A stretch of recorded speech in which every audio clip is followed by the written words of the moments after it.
If you can grasp this concept, I truly commend you because it is extremely challenging to understand how to do this and how to apply it to your life. With that being said, it is still possible, and I took a couple of weeks off from YouTube to try to figure out if it was, and I was able to accomplish it. So what I did was create a workbook on how you can plan and organize your life, and it has a lot of different methods in it, a lot of different resources that will help you with creating and organizing your life and planning your entire life. So with that being said, let's get started with the video. Idea, vision, strategy, execution. You may be asking yourself, why would I want to plan my year quarter by quarter? Well, here's one word: relief. Also, it alleviates a lot of the anxiety that you may feel around the unknown of where you feel as though your life should be. Okay, so here are the 5 phases. Phase 1, create life categories. Phase 2, write down what you want to achieve in those categories. Phase 3, write a specific and measurable time frame for each action step in those categories. Phase 4, write down where each action step lands quarter by quarter of the year. Phase 5, establishing routines for those action steps. Now what I'm going to do is show you how to do each one of these in an example, okay? Let's get started. Phase 1 is creating life categories in a visual format. So here you can see that I created 5 general life categories that we will use in our example. I came up with these examples because these are generally life categories people tend to have. We have spiritual, health and fitness, financial, personal, which includes all relationships and personal aspects of yourself you may want to work on, and then there's career and business. Okay, so in phase 1, what you really want to hone in on is which life categories are personalized to you. And this is important because you may have a specific goal or a life process that you're going through that you want to make sure you capture inside of your life categories. And this is the easiest amongst the 5 phases. So next, phase 2 is writing down the action steps for each life category. What I like to do is write a number and then write a letter for each action step underneath the number for that life category. You can have as many or as little as you want. I do recommend having 4 to 5 action steps so that you can have longevity for your goals throughout the year and throughout the quarters of the year. Phase 3 is next. In this phase, you want to focus on specific, measurable, achievable, realistic, time-specific action steps. So what you ultimately want to do is focus on the change that you want to see in your life. What do I mean by that?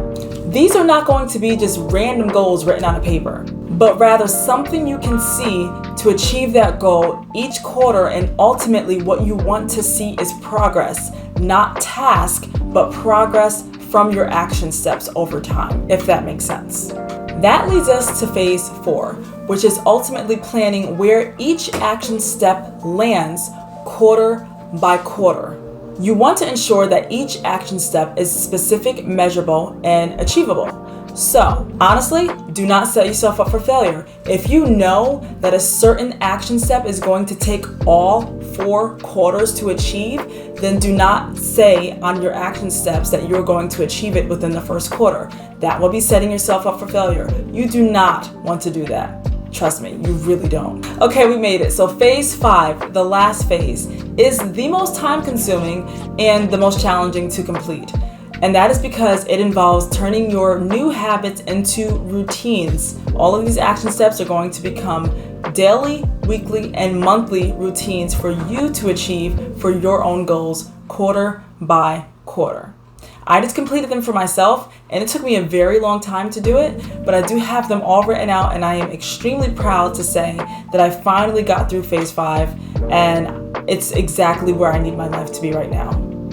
So in phase 5, you want to create routines that are based on the action steps that you were writing in phases 3 and 4. Ultimately help you to achieve your weekly routines. So all your free time now may be filled with spending time with unproductive friends, watching TV shows, just doing things that are not necessarily building you as a positive person. So what you would like to do is change all of those things. So stop giving yourself a pass to be lazy. Stop giving yourself excuses and saying that you don't have the time, that you can't do it. You can. You have to find the time. If I am a single mom with 2 kids and I can do it, I know there are people out there without children that can do this and surpass even what I'm doing, because you will have more time than what I have.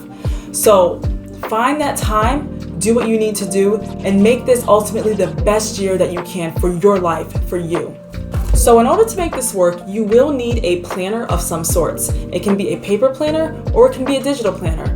What I'm using right now is the Legend Planner. I bought this on Amazon, and what I love about this planner is that you can create quarterly goals that you would like to work on with actionable steps.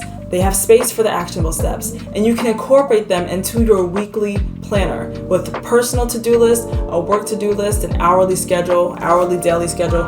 It's an excellent planner. For those that are interested in finding a planner that has all of these aspects into it, I suggest buying this one. I will leave the link in the description box for those that are interested. The first thing that you need to do if you are trying to change your schedule is to figure out where your time is currently going. If you do not know, then you definitely need to use a planner or a digital planner of some sorts so that you can keep track of where your time is going, so you can find those areas, those extra pockets of time where you can be productive and use that filler time to do what you need to do so that you can ultimately see the growth and the results to have the best year of your life. If I can do it as a single mom with 2 kids, I know that you can too.